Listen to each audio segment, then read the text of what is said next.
Hello everyone, welcome to Neurasapiens. In today's tutorial, we will learn how to add a trend line to a visualization that we create in Tableau Public Desktop Edition.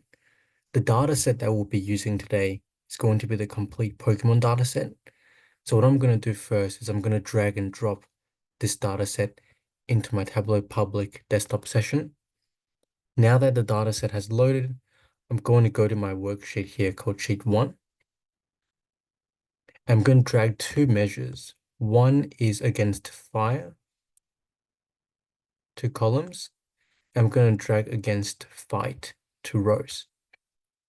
And then I'm going to drag classification to color.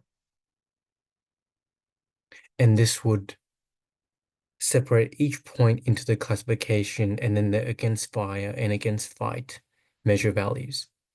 From here to add a trend line, I can right click a point on my graph, go to the option here called trend lines. So this is the sixth option down from the top.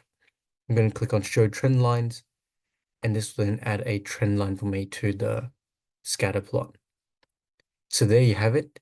This is how you can add a trend line to a data visualization scatter plot that you create in Tableau Public Desktop Edition.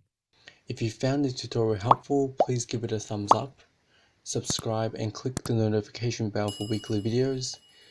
Please share the video with anyone who you think would benefit from the content and comment below what topics you would like to learn. If you would like to support this channel and have the means to do so, the best way will be via my Patreon link in the description below. Happy learning, and I'll see you in the next tutorial.